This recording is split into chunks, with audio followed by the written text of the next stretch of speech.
आइए साथियों, आज की क्लास में पढ़ने वाले हम गाउस का प्रमेय। गाउस का प्रमेय पढ़ने से पहले हमें कुछ चीज़ों के बारे में, कुछ टॉपिक्स के बारे में हमें पता होना चाहिए, जैसे इलेक्ट्रिक फ्लक्स जिसे वैद्युत फ्लक्स कहते हैं। साथ ही हमें पता होना चाहिए घनकोण किसे कहते हैं। दोनों का प्रयोग करके ही हम गाउस का प्रमेय अच्छी तरह से समझ सकते हैं। तो पहले हम शुरुआत करते हैं वैद्युत फ्लक्स से। वैद्युत फ्लक्स किसे कहते हैं, इसके बाद घनकोण पढ़ेंगे और इसके बाद हम समझेंगे गाउस का प्रमेय। और गाउस का प्रमेय 12वीं क्लास में फिजिक्स में परीक्षा की दृष्टि से बहुत ज़्यादा इम्पॉर्टेंट है, अक्सर ये पूछा जाता है। तो आगे आप गाउस का प्रमेय पढ़ेंगे, इससे पहले हम वैद्युत फ्लक्स को कंटिन्यू करते हैं। वैद्युत फ्लक्स किसे कहते हैं, तो वैद्युत फ्लक्स का सीधा सा अर्थ होता है किसी भी लंबवत तल से गुजरने वाली बल रेखाओं की संख्याओं से। कोई विद्युत क्षेत्र है, मान लीजिए ये एक समान विद्युत क्षेत्र है, ये तीर के चिन्ह जो बने हुए हैं, एक समान विद्युत क्षेत्र जिसको ई वेक्टर से हम दर्शा रहे हैं। इस पर कोई लंबवत तल है, इससे जितनी बल रेखाएं होकर गुजरेंगी उन्हें ही हम विद्युत फ्लक्स कहा जाता है।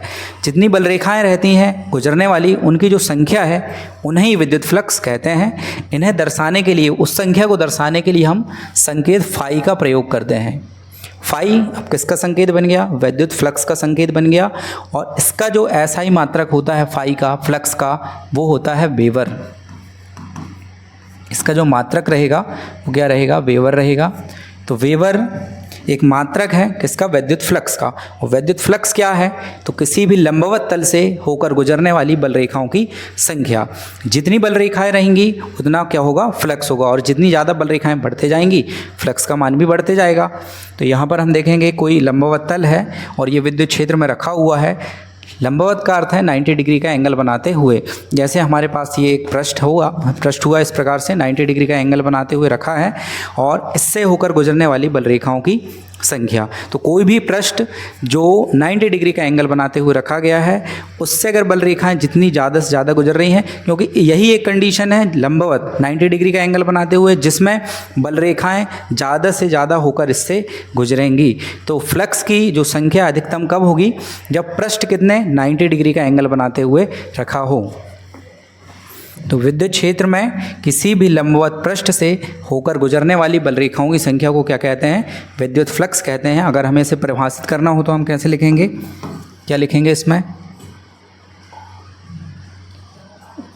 तो यहाँ पर मैं लिख रहा हूँ एक समान विद्युत क्षेत्र में, या विद्युत क्षेत्र भी लिख सकते हैं,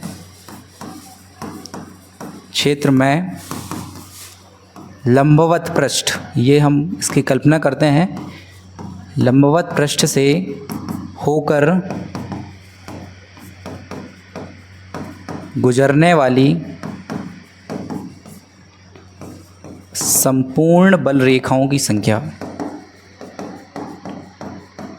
ये पूछा जाता है, 2 अंक में पूछा जाता है। ठीक है, एक समान विद्युत क्षेत्र में किसी भी लंबवत पृष्ठ से होकर गुजरने वाली बल रेखाओं की जो संख्या है उसे हम विद्युत फ्लक्स कहते हैं। इसका जो एसआई मात्रक होता है वो होता है वेबर। अब यदि माना जाए कि ये ई वेक्टर जो है विद्युत क्षेत्र को दर्शाता है, ये जो तल रखा हुआ है इसका जो क्षेत्रफल है, ये तल जो रखा हुआ है इसका जो क्षेत्रफल है उसको हम क्या नाम देते हैं, ए नाम देते हैं। अब आप ये तो प्रैक्टिकली है कि क्षेत्रफल जितना बड़ा होगा, जितना बड़ा हमारे पास क्षेत्रफल होगा उससे बल रेखाओं की संख्या गुजरने वाली वो कैसी हो जाएगी, ज़्यादा हो जाएगी। तो जितना बड़ा क्षेत्रफल उतनी ही ज़्यादा बल रेखाओं की संख्या उससे होकर गुजरेगी। तो फ्लक्स का मान भी क्या होते जाएगा, बढ़ते जाएगा। तो क्षेत्रफल पर भी निर्भर करता है, साथ ही इस पर भी निर्भर करेगा कि बल रेखाएं की जो संख्या है वो कितनी है। ज़्यादा अगर बल रेखाएं हैं, बड़ा क्षेत्रफल है, तो फ्लक्स का मान कैसा हो जाएगा, ज़्यादा हो जाएगा। अब यहाँ पर इसका जो फॉर्मूला है वो सिंपल सा बनता है। अगर आपको फ्लक्स का मान निकालना है तो कम बल रेखाएं हैं, तो मैंने यहाँ पर तो काउंट करके बता दिए, जैसे 1 2 3 4 बल रेखाएं ऐसे होकर गुजर रही हैं। लेकिन अगर इनफाइनाइट बल रेखाएं हों और पृष्ठ कोई रखा हुआ है तो हम कैसे इसको अप्लाई कर सकते हैं, फ्लक्स कैसे निकाल सकते हैं, उसके लिए भी देखिए फॉर्मूला दिया गया है। जब हमें बल रेखाओं की संख्या दी हो, मतलब विद्युत क्षेत्र की तीव्रता दी गई हो, तो आपको फाई की गणना करना है। फाई का सीधा सा अर्थ है फ्लक्स की गणना करना है। तो फ्लक्स की गणना करने के लिए आप विद्युत क्षेत्र की तीव्रता और क्षेत्रफल दोनों का यदि गुणा कर देते हैं तो किसका मान आ जाएगा, फ्लक्स का मान हम निकाल सकते हैं। तो विद्युत फ्लक्स बराबर क्या हो गया, विद्युत फ्लक्स बराबर हो गया विद्युत क्षेत्र की तीव्रता इसमें किसका गुणा कर रहे हैं हम, तल के क्षेत्रफल का। तो क्षेत्रफल का यदि गुणा कर दिया जाए विद्युत क्षेत्र की तीव्रता के साथ तो हम फ्लक्स की गणना कर सकते हैं। लेकिन इसमें भी कंडीशन है कि जो तल है वो लंबवत रखा हुआ है। हमेशा ये ज़रूरी नहीं है कि तल हमेशा लंबवत ही रखा हो, वो समांतर भी हो सकता है, इस तरह से समांतर भी हो सकता है, लंबवत कहेंगे तो इस तरह से हो सकता है, या कोई भी कोण बनाते हुए रखा जा सकता है। तो हमें यहाँ पर कंडीशन भी देखेंगे कि कब फ्लक्स का मान ज़्यादा होगा, कब फ्लक्स का मान कम होगा। तो पहले तो ये लंबवत रखा हुआ है, तो फॉर्मूला क्या बन गया, phi is equal to E into A. अब इसी की आप कंडीशन देखें कि कंडीशन में ये फॉर्मूला किस तरह से थोड़ा सा चेंज हो जाएगा। अब यदि हम देखें कि ये 90 डिग्री का एंगल बनाते हुए नहीं रखा हुआ है, कोई भी कोण, कोई भी एंगल विद्युत क्षेत्र के साथ बनाते हुए रखा हुआ है, तो हम इस फॉर्मूले को किस प्रकार से बदलेंगे।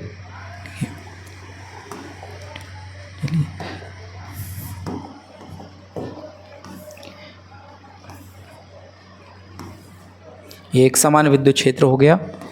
और अब जो हमारे पास पृष्ठ रखा हुआ है, पहले इस तरह से रखा हुआ था, अब कोई भी एंगल बनाते हुए इस तरह से रखा गया है।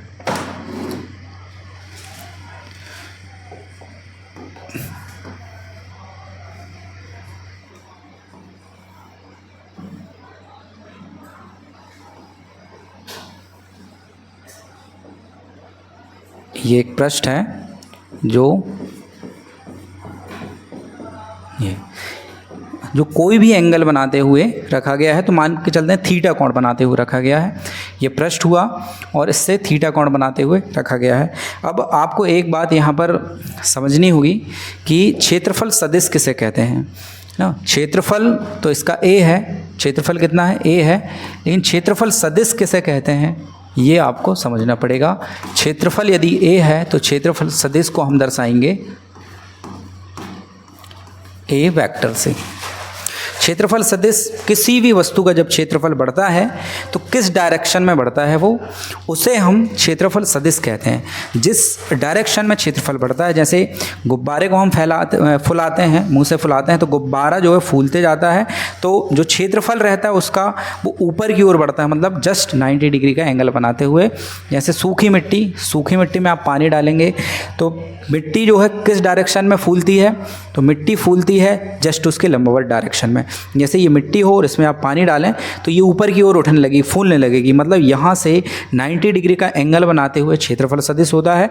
तो अब आप समझिए किसी भी पृष्ठ का जो क्षेत्रफल सदिश होता है, जैसे इसका अगर हम क्षेत्रफल सदिश निकालना चाहें तो उसकी डायरेक्शन कुछ इस तरह से होगी। ठीक है, अगर इसी पृष्ठ को अपन ऐसा रख देते हैं, पहले ऐसा रखा हुआ था, ये ऐसा रख दिए, तो अपन क्षेत्रफल सदिश की जो डायरेक्शन, ये पेन की डायरेक्शन देख रहे हो आप, क्षेत्रफल ये हुआ और इसका क्षेत्रफल सदिश से 90 डिग्री का एंगल बनाते हुए रखा गया है। इसी प्रकार से जब ये पृष्ठ समांतर रखा हो तो समांतर रखने में जो क्षेत्रफल सदिश है कुछ इस तरह से रहेगा, लंबवत रखने में ऐसा रहेगा, और ऐसा घुमा सकते हैं आप। तो जैसा आप घुमाते जाएंगे इसको, क्षेत्रफल सदिश की डायरेक्शन भी क्या होती जाएगी, चेंज होते जाएगी। तो यहाँ पर अगर हम बात करें, ये पृष्ठ जो है इस तरह से रखा हुआ है, तो इसका क्षेत्रफल सदिश किस डायरेक्शन में होगा, इसका क्षेत्रफल सदिश जो है कुछ इस तरह से इस डायरेक्शन में होगा। यहाँ से 90 डिग्री का एंगल बनाते हुए, पृष्ठ से 90 डिग्री का एंगल बनाते हुए इसका क्षेत्रफल सदिश रहेगा। तो यहाँ पर ये जो डायरेक्शन है वो किसकी बन जाएगी, क्षेत्रफल सदिश की बन जाएगी। तो अब जब कोई भी एंगल बनता है, क्षेत्रफल सदिश जो है विद्युत क्षेत्र के साथ कोई भी कोण बनाता है, और पृष्ठ की बात करते हैं तो पृष्ठ भी 90 डिग्री नहीं रखा हुआ है, कोई भी एंगल बनाता है किसके साथ, विद्युत क्षेत्र के साथ। तो यहाँ पर इसका फॉर्मूला क्या चेंज हो जाएगा। पिछली बार हम लिखे थे फाई इज इक्वल टू ई ए लिखे थे, ये फाई इज इक्वल टू ई ए लिखे थे, ये जब लंबवत था। अब ये फॉर्मूला जो आया हुआ है उसमें भी हम अप्लाई करके देखेंगे क्षेत्रफल सदिश के बारे में। यहाँ पर हम मान के चलते हैं जो क्षेत्रफल सदिश है वो विद्युत क्षेत्र के साथ थीटा कोण बनाया है, थीटा कोण बनाते हुए, कोई भी एंगल बनाते हुए रखा गया है, तो इसका फॉर्मूला किस तरह से रहेगा। अब हम फॉर्मूले को थोड़ा सा बदल रहे हैं, देखिए किस तरह से बदलेंगे। अब हम क्या करेंगे, फाई बराबर अभी E इंटू ए लिखा हुआ था, अब फाई बराबर लिखेंगे हम यहाँ पर विद्युत क्षेत्र की तीव्रता, विद्युत क्षेत्र की तीव्रता का गुणा, इसका जो गुणा है वो किससे करेंगे, फ्लक्स का जो मान है निकालना हो तो विद्युत क्षेत्र की तीव्रता, और अब क्षेत्रफल सदिश का घटक, क्षेत्रफल सदिश का घटक, क्षेत्रफल सदिश ए वेक्टर और घटक का सीधा सा अर्थ है कि जितना कोण वो बना रहा है। तो यहाँ पर फाई की गणना कैसे की जाएगी, विद्युत क्षेत्र की तीव्रता को ई से दर्शाते हैं और क्षेत्रफल सदिश को ए वेक्टर से दर्शाते हैं, और घटक मतलब कितना कोण बन रहा है, थीटा, तो ये बन जाएगा ई ए कॉस थीटा। तो ये फॉर्मूला कब आएगा, जब जो क्षेत्रफल सदिश है वो कोई ना कोई एंगल बनाते हुए रखा गया है। और पहले वाले फॉर्मूले भी आप यहाँ पर अप्लाई कर सकते हैं। अगर हम बात करेंगे यहाँ पर थीटा एंगल बन रहा है, इसी पृष्ठ को अपन थोड़ा सा बदल देते हैं, 90 डिग्री का एंगल बनाते हुए रखते हैं। जैसे अब पिछला फॉर्मूला में आइए आप, यहाँ पर देखिए कि जो एंगल बना हुआ क्षेत्रफल सदिश अगर हम देखें तो इसका क्षेत्रफल सदिश इसी डायरेक्शन में होगा, तो जिस साइड विद्युत क्षेत्र की तीव्रता है उसी साइड इसका क्षेत्रफल सदिश है, तो इनमें बनने वाला एंगल कितना है, 0।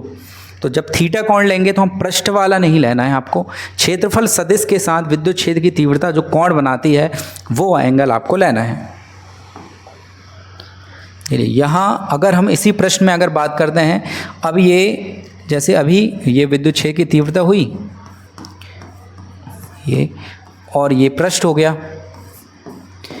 ये पृष्ठ हो गया, ये कितना डिग्री का एंगल बनाता है, विद्युत क्षेत्र से 90 डिग्री का, लेकिन इसका क्षेत्रफल सदिश अगर हम बात करें इसी डायरेक्शन में होगा, इस डायरेक्शन में, तो वो 0 डिग्री का एंगल बनाएगा, किसके साथ, विद्युत क्षेत्र की तीव्रता के साथ।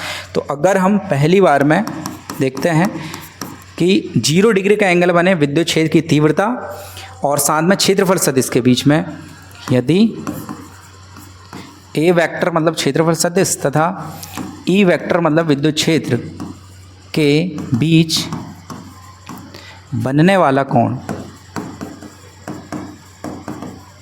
कितना हो, अब इनके बीच में कोण कितना बन रहा है, 0 डिग्री, मतलब अभी पृष्ठ लंबवत रखा है, तो इसका जो क्षेत्रफल सदिश है वो विद्युत क्षेत्र के साथ 0 डिग्री का कोण बनाएगा।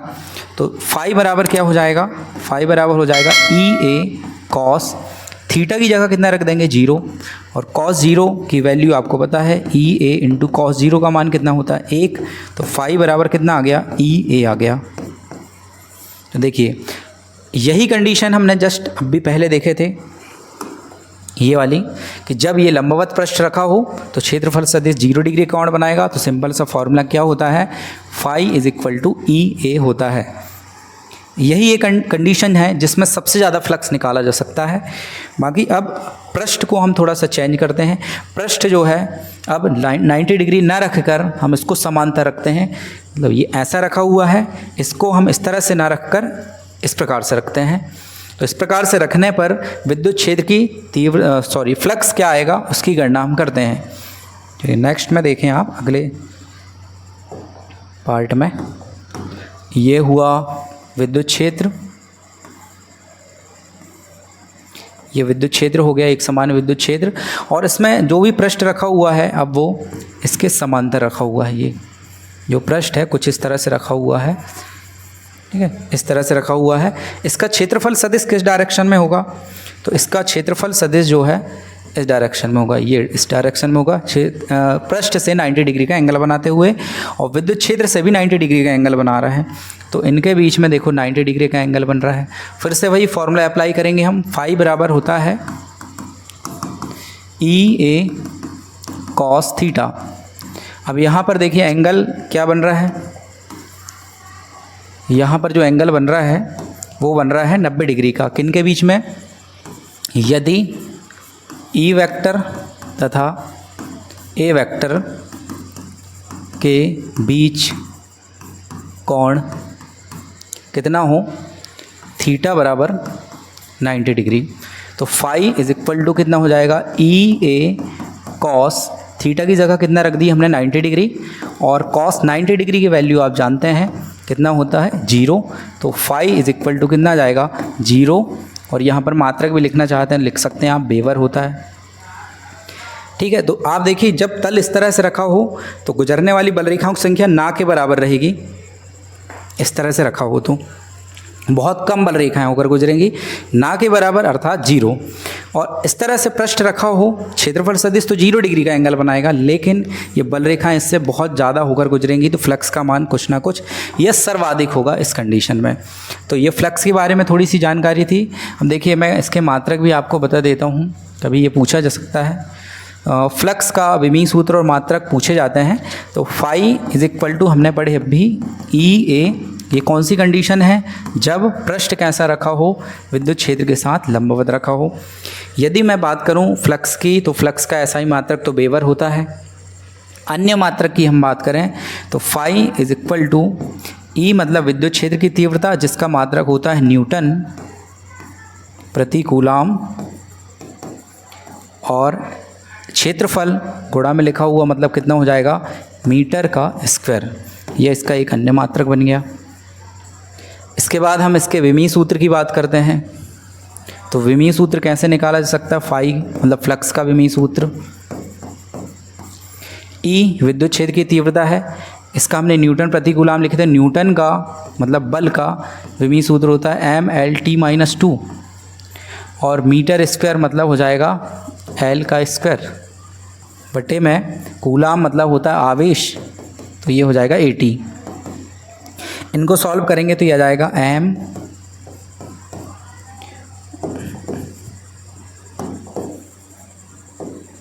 ये M हो गया, L की पावर 1 है और ये 2 है, तो मिलके कितनी हो जाएगी 3। गुणा में घातें जोड़ती हैं, -2 है तो यहाँ पर तो -2 मिल नहीं रहा है तो -2 आ जाएगा, बटे में कितना है 80।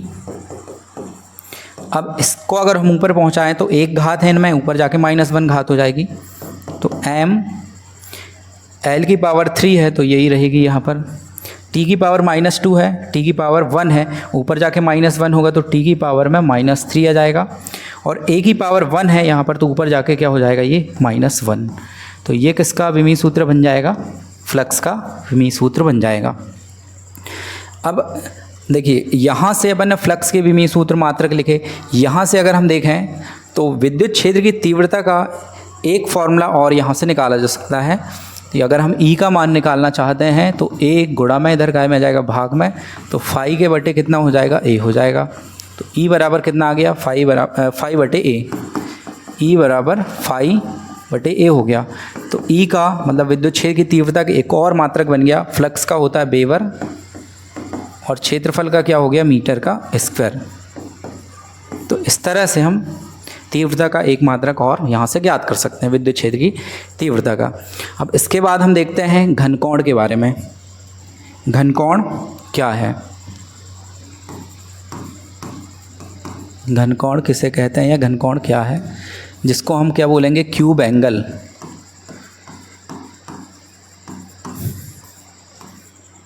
क्यूब एंगल के बारे में देखते हैं। घनकोण किसी भी त्रिविमीय वस्तु द्वारा, किसी भी त्रिविम के द्वारा किसी बिंदु पर बनने वाला एंगल होता है, घनकोण कहलाता है। अब कोण और घनकोण हम दोनों साथ में पढ़ते हैं। देखिए कोण के बारे में अगर मैं बताऊं आपको तो कोण का सीधा सा अर्थ होता है दो रेखाओं के बीच का झुकाव या दो किरणों के बीच का जो झुकाव है, दो रेखाखंडों भी बोल सकते हैं आप, दो रेखाएं बोल सकते हैं, दो किरणें, इनके बीच का जो झुकाव रहता है यहाँ पर, ये कितने कोण से ये झुकी हुई हैं, तो हमने यहाँ पर थीटा नाम दिया इसको। तो जितना भी झुकाव होगा उसी को हम क्या बोलते हैं, कोण बोलते हैं। तो ये कोण हो गया। अब इसी को अगर हम वृत्त में देखते हैं तो देखिए वृत्त में किस तरह से कोण बनेगा। अगर हम कोई भी वृत्त बनाते हैं, जैसे ये वृत्त बनाए, और इसमें अगर हम एंगल की बात करते हैं, दो त्रिज्याओं के बीच का झुकाव बन जाएगा इसमें। ये हो गया सेंटर, और ये दो त्रिज्याएँ हैं, इनके मान सेम ही रहेंगे, त्रिज्याएँ बदलती नहीं हैं। तो वृत्त में त्रिज्याएँ सभी सेम ही रहती हैं। तो यहाँ पर दो त्रिज्याएँ जिनके बीच में यहाँ पर जो कोण बनेगा, ठीक है, उसको हम क्या नाम दे रहे हैं यहाँ पर, डी थीटा। अब डी थीटा क्यों, पूरे वृत्त में बनने वाला जो कोण है जो पूरे वृत्त में कोण बनेगा वो अगर थीटा हो, तो अगर हम एक छोटे से भाग में ये कोण बनाते हैं उसको हम क्या नाम देंगे, डी थीटा। सूक्ष्म कोण कहा जाएगा उसी को। अगर थीटा संपूर्ण कोण है इसका, तो सूक्ष्म कोण क्या बनेगा, डी थीटा बनेगा। कोण का सीधा सा फॉर्मूला होता है चाप बटे त्रिज्या, चाप बटे त्रिज्या। तो यहाँ पर हम सूक्ष्म कोण के लिए निकाल रहे हैं, एक छोटे भाग में बनने वाला। तो अगर मैं चाप को ए से लेके बी तक नाम दे देता हूँ, चाप ए भी देते हैं और त्रिज्या दोनों में सेम ही है तो आर नाम देते हैं, तो ये फॉर्मूला किसका बन जाएगा, कोण के लिए बन जाएगा।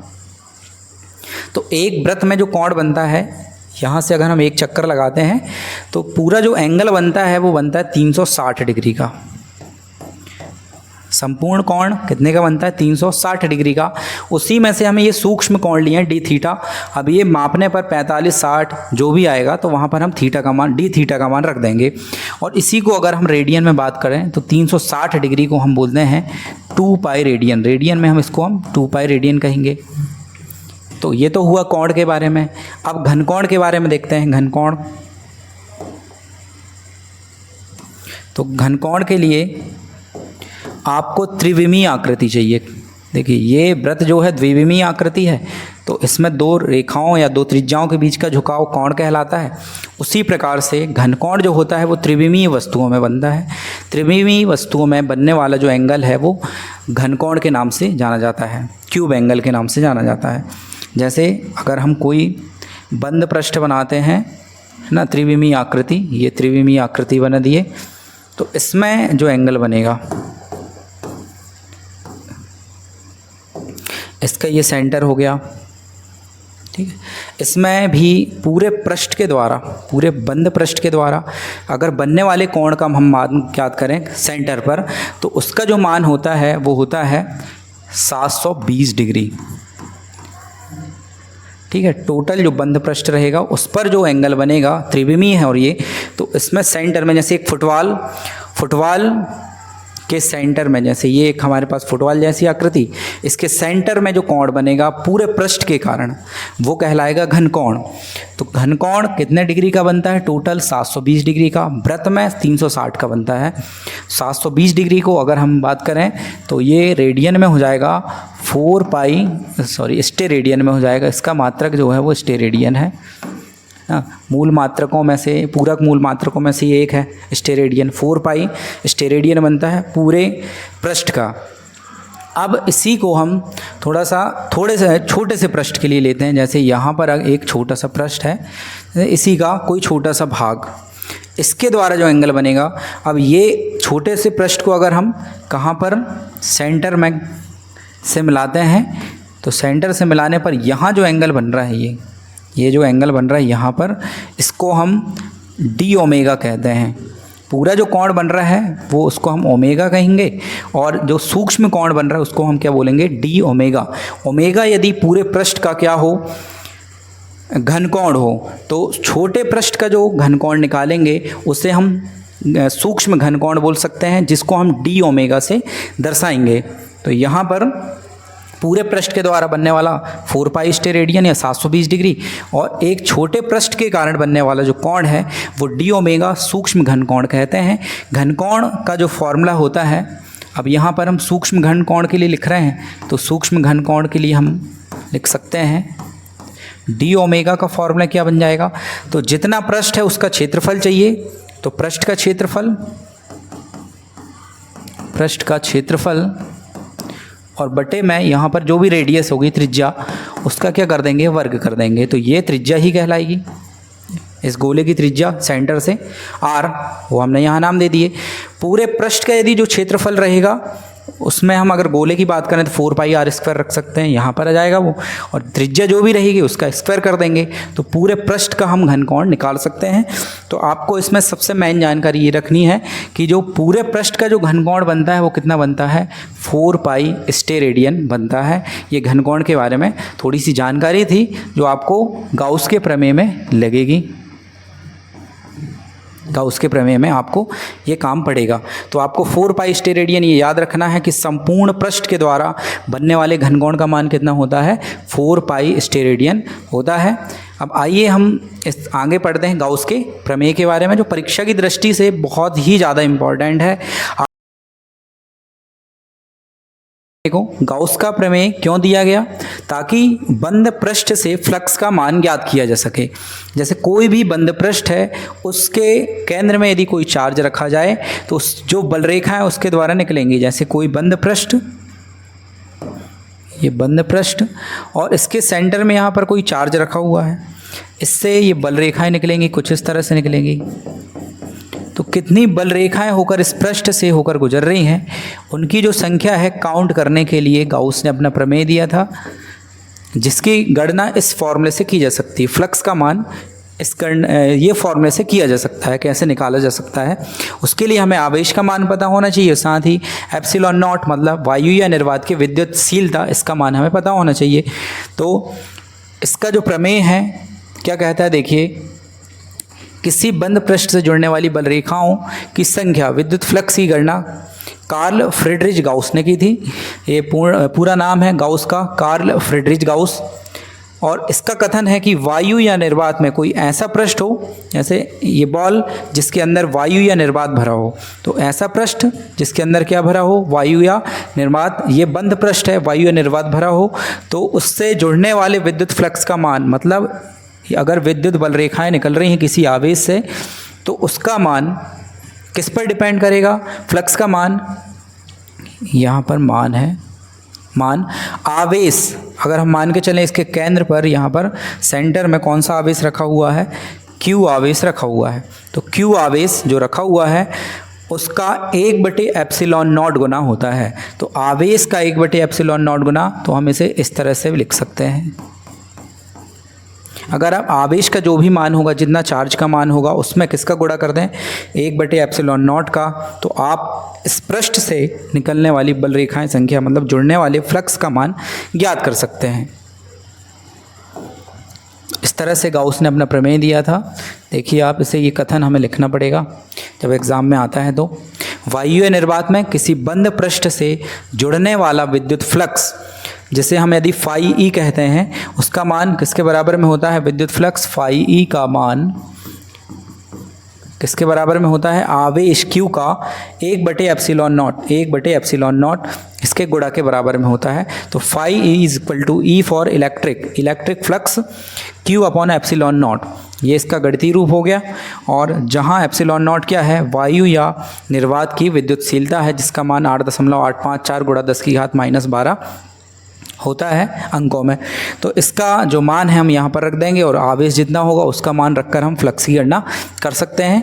आइए अब इसके लिए डायग्राम कैसा बनेगा, पहले हम कोई बंद पृष्ठ बनाते हैं, कोई भी बंद पृष्ठ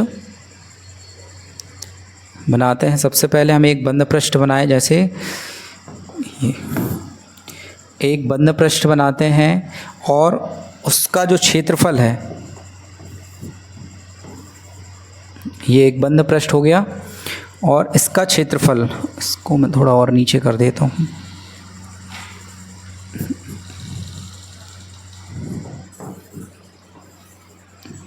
ये एक बंद पृष्ठ हो गया। इसका जो क्षेत्रफल है हम नाम देते हैं एस इसका पूरे का क्षेत्रफल है, सरफेस क्षेत्रफल। और इसका जो सेंटर है वो हमने लिए यहाँ पर ओ केंद्र है इसका। अब पूरा जो क्षेत्रफल है उससे जुड़ने वाले फ्लक्स की गणना करने के लिए हम पहले इसको अनेक भागों में डिवाइड करते हैं, इसके छोटे छोटे भाग बनाते हैं, जिसको हम अल्पांश कहेंगे या अल्प पृष्ठ भी बोल सकते हैं। तो इस पूरे पृष्ठ का क्षेत्रफल है एस।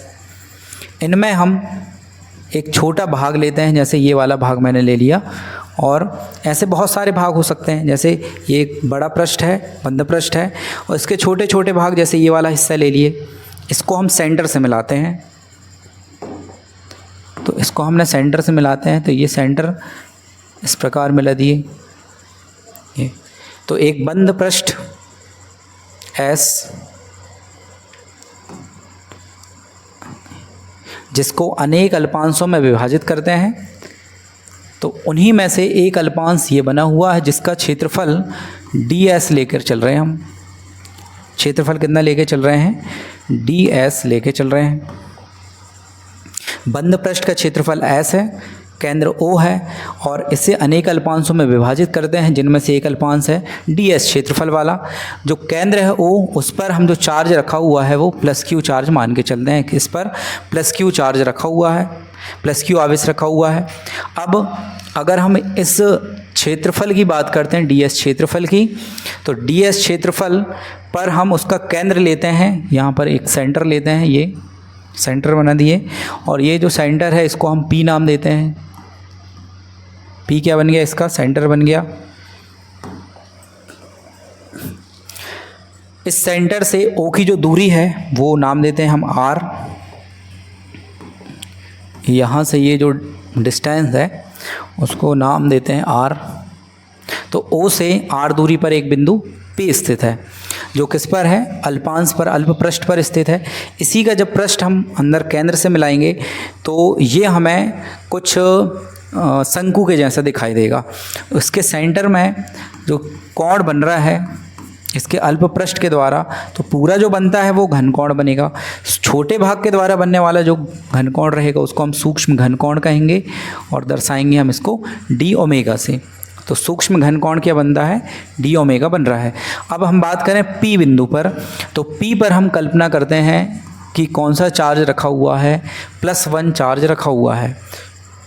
पहले पूरा पृष्ठ बनाएं, उसका S क्षेत्रफल हमने नाम दिए, फिर सेंटर इसका O लिए जिस पर प्लस क्यू चार्ज रखा हुआ है।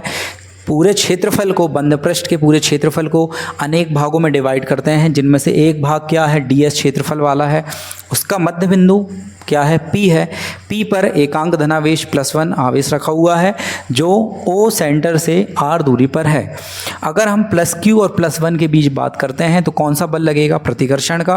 प्रतिकर्षण के कारण ये जो +1 आवेश है, जो +1 आवेश है वो कहाँ जाना चाहेगा, आगे की ओर प्रतिकर्षण बल लगेगा। तो ये +1 आवेश यहाँ से आगे की ओर जाना चाहेगा। तो बल जो एकांक धनावेश पर लगने वाला बल है वही क्या कहलाती है, विद्युत क्षेत्र की तीव्रता, जिसकी डायरेक्शन जस्ट आगे की ओर होगी। अब यहाँ मान के चलते हैं कि अगर इस पृष्ठ का, इस अल्प पृष्ठ का जो क्षेत्रफल सदिश है वो विद्युत क्षेत्र की तीव्रता के साथ कितना कोण बनाता है, यहाँ पर थीटा कोण बनाता है।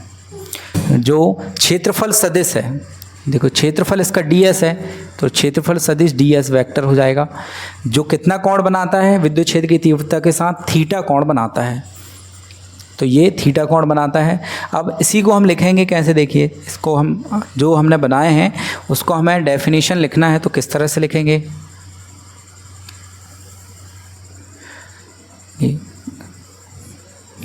इसकी डेफिनेशन सबसे पहले हमने एक बंद पृष्ठ बनाए तो हम क्या लिखेंगे, माना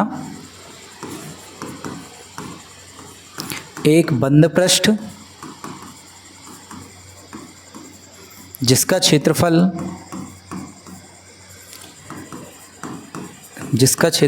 S है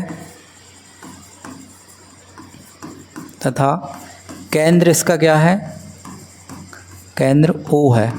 ये केंद्र क्या है, O है, जिस पर कौन सा चार्ज रखा हुआ है, प्लस क्यू, जिस पर प्लस क्यू आवेश स्थित है।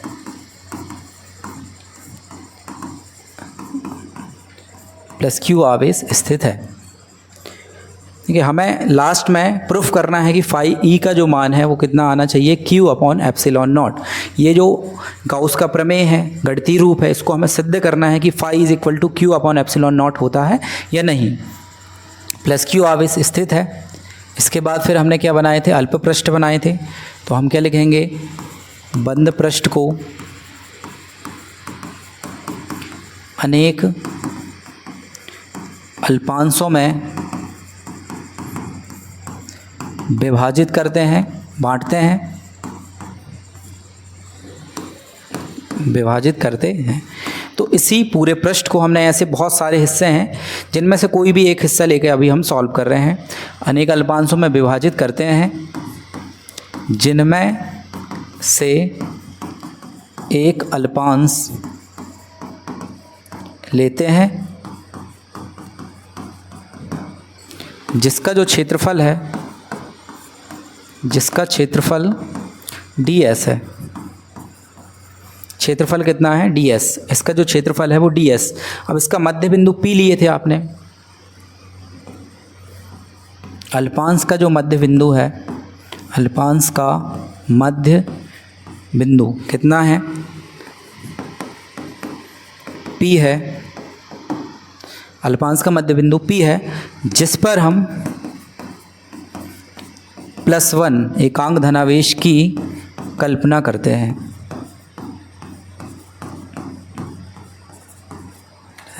इस पर एकांक धनावेश की कल्पना करते हैं। अब पहले आपको ज्ञात करना पड़ेगा कि +Q चार्ज +1 पर कितना बल लगाएगा, अर्थात उसी को हम क्या बोलते हैं, विद्युत क्षेत्र की तीव्रता। तो +Q आवेश के कारण +1 पर लगने वाला बल अर्थात विद्युत क्षेत्र की तीव्रता कितनी होगी। एक बार आप यहाँ पर देखिए कि गाउस का प्रमेय क्या कहता है। वायु या निर्वात माध्यम रहे किसी बंद पृष्ठ के अंदर और उस पर मान लीजिए कि उसके केंद्र पर +Q चार्ज यदि रखा हुआ है, तो इस चार्ज से निकलने वाली जो बल रेखाएं रहेंगी ना, जितनी भी बल रेखाएं निकलेंगी उनका जो मान है वो कितना होगा, अगर वो पृष्ठ से होकर गुजरती हैं तो उसका मान निकालने के लिए गाउस ने प्रमेय दिया था। तो विद्युत फ्लक्स का मान आवेश Q का कैसा होता है, 1/ε0 गुना के बराबर होता है। आवेश का मतलब गुणा 1/ε0 गुना होता है। इसी को हमने गुणा करके Q/ε0 लिख दिए हैं। ये हमें सिद्ध करना है। इस तरह से हमने इसका डायग्राम बनाए हुए हैं। एक बंद पृष्ठ लेकर इसका सेंटर O लिए, +Q चार्ज उसमें स्थित है। इसके बाद इसको अनेक अल्पांशों में डिवाइड किए हमने, तो ये यहाँ पर क्या हो गया, ds क्षेत्रफल वाला एक अल्पांश बना हमारे पास। इस अल्पांश से जुड़ने वाले पहले फ्लक्स का मान निकालेंगे और ऐसे ही बहुत सारे हिस्से हैं, उनको जोड़ के हम पूरे फ्लक्स का मान निकाल सकते हैं। तो सबसे पहले हम निकालेंगे कि +Q चार्ज +1 पर कितना बल लगाएगा, उसी को हम क्या बोलते हैं, विद्युत क्षेत्र की तीव्रता। यहाँ पर लिखेंगे +Q आवेश के द्वारा +1 पर लगने वाला बल अर्थात विद्युत क्षेत्र की तीव्रता। विद्युत क्षेत्र की तीव्रता कितनी हो जाएगी, तो +Q चार्ज +1 पर जो बल लगा रहा है उसको हम तीव्रता कह रहे हैं और E से दर्शाएंगे इसको। E का मान हो जाएगा 1/4πε0। अब कितना बल लग रहा है, तो आवेशों के परिमाण का गुणा मतलब Q का गुणा 1 में करेंगे तो Q आ जाएगा और बटे में दूरी का वर्ग मतलब दोनों के बीच की दूरी कितनी है, R, तो उसका स्क्वायर कर दिए। तो विद्युत क्षेत्र की तीव्रता कितनी आ गई, Q/R का स्क्वायर। इसको हमने इक्वेशन नंबर 1 दे दिए। E = 1/4πε0 Q/R का स्क्वायर। इसके बाद आपको इस सूक्ष्म पृष्ठ मतलब छोटे पृष्ठ अल्पांश के कारण जुड़ने वाला फ्लक्स निकालना है। उसकी गणना करने के बाद आप क्या करेंगे, पूरे पृष्ठ से निकलने वाले फ्लक्स की गणना करने के लिए आपको उसमें जोड़ते जाना है। ऐसे बहुत सारे भाग जुड़ जाएंगे।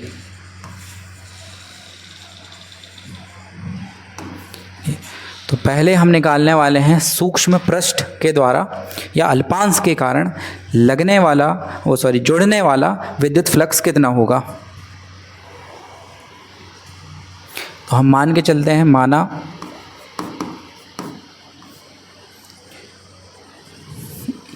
क्षेत्रफल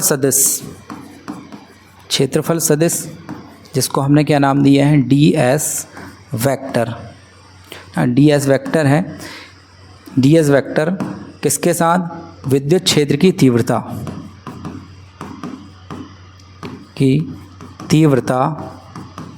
E वेक्टर के साथ थीटा कोण बनाता है। तो पहले हम निकाल रहे हैं अल्प पृष्ठ या अल्पांश से जुड़ने वाला विद्युत फ्लक्स कितना होगा।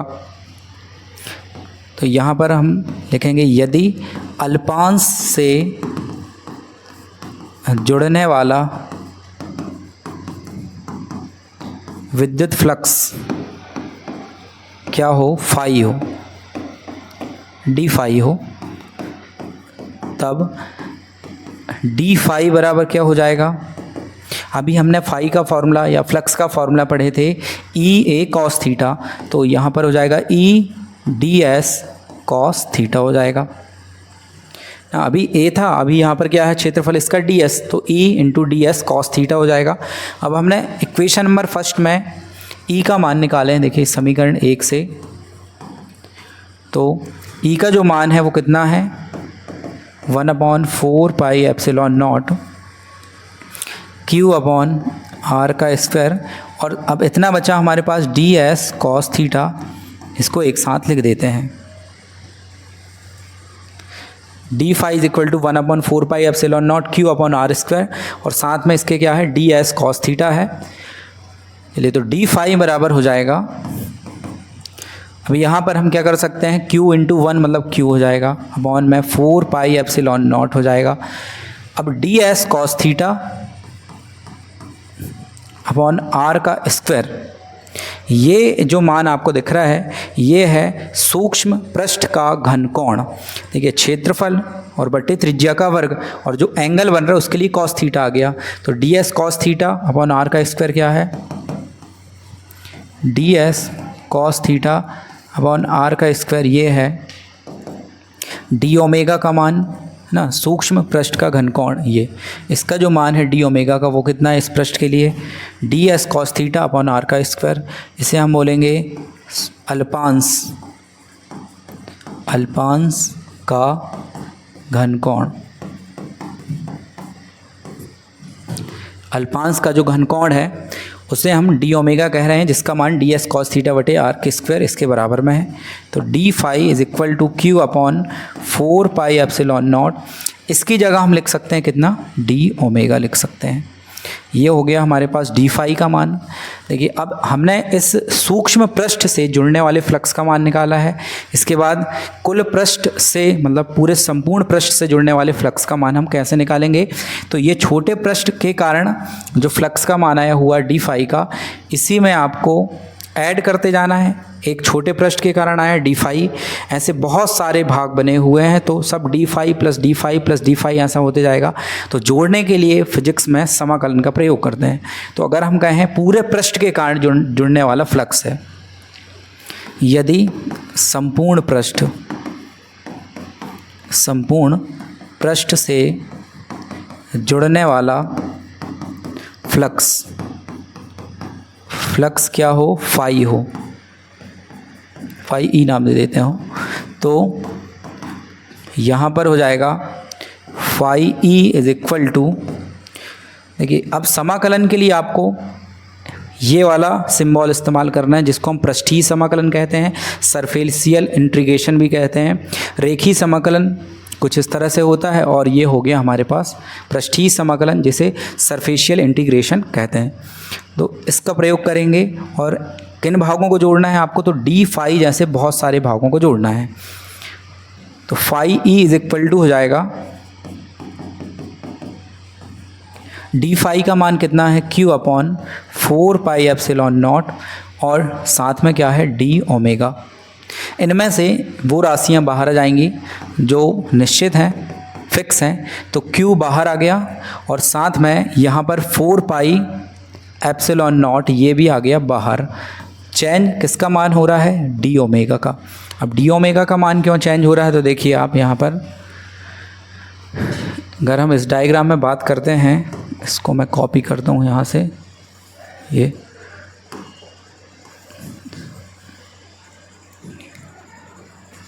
देखिए चेंज किसका मान होता है इनमें, देखिए तो यहाँ पर डी ओमेगा का जो मान है एक सूक्ष्म पृष्ठ के लिए है।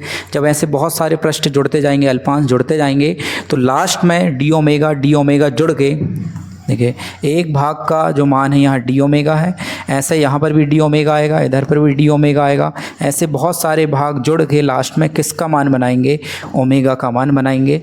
और ओमेगा का जो मान होता है वो टोटल 720 डिग्री या 4 पाई स्टेरेडियन होता है। तो phi E is equal to क्या हो जाएगा, phi E is equal to Q upon 4 pi epsilon naught. इसका जो मान है टोटल होता है डी ओमेगा को हम पहले क्या लिखेंगे ओमेगा, यहाँ पर मैं लिख देता हूँ, चूँकि जो डी ओमेगा है वो जुड़ के क्या बनेगा ओमेगा बनेगा, और ओमेगा का मान कितना होता है 4 पाई स्टेरेडियन। तो लास्ट में हम इस टोटल मान में हम क्या रख देंगे 4 पाई। डी ओमेगा एक घनकोण है पूरे पृष्ठ का जिसका मान होता है 4 पाई स्टेरेडियन, तो 4 पाई से 4 पाई कैंसिल हो जाएगा, तो phi E is equal to Q upon epsilon naught हो जाएगा। और यही क्या है गाउस का प्रमेय। फ्लक्स का जो मान है आवेश का 1 एप्सिलॉन नॉट गुना के बराबर होता है। यही क्या है गाउस का प्रमेय है। इस तरह से हम गाउस के प्रमेय को सिद्ध कर सकते हैं। एक बार आप फिर से देख लीजिए हमने क्या किया है। देखिए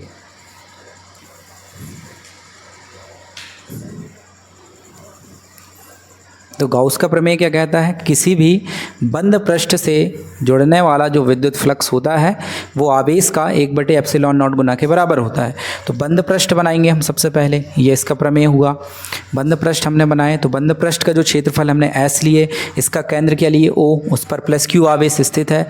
इसके बाद इस पृष्ठ को हमने अनेक अल्पांशों में विभाजित किए और हमने पहले इस पृष्ठ से जुड़ने वाले फ्लक्स का मान निकाले। अगर हम इसका क्षेत्रफल ds लेते हैं तो इसका क्षेत्रफल सदिश ds वेक्टर है जो हम मान के चल रहे हैं विद्युत क्षेत्र की तीव्रता के साथ थीटा कोण बनाता है। ये इसके बारे में पूरा डेफिनेशन लिखी हुई है।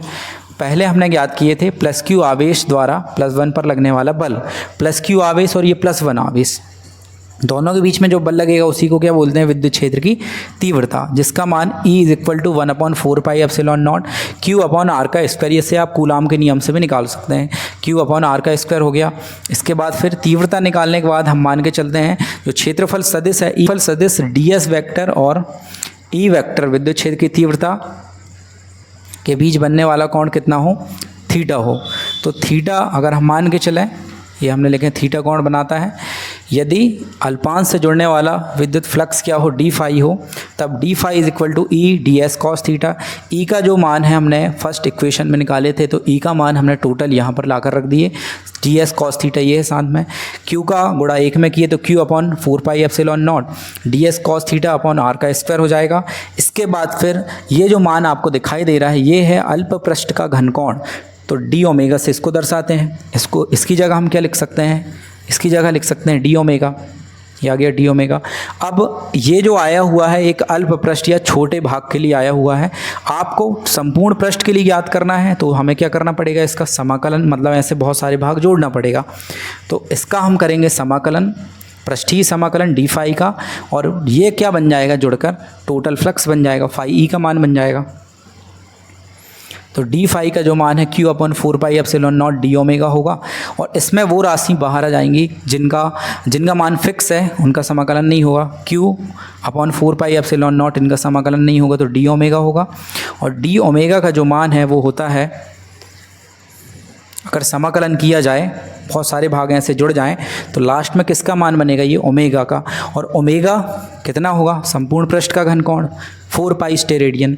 तो इसकी जगह हम लिखेंगे 4 पाई से 4 पाई कैंसिल होकर Q अपॉन एप्सिलॉन नॉट बचेगा। और यही क्या है गाउस का प्रमेय। अगर वीडियो अच्छा लगा हो तो लाइक करें, चैनल को सब्सक्राइब करें और साथ ही ज़्यादा से ज़्यादा इस वीडियो को शेयर करें। Thank you.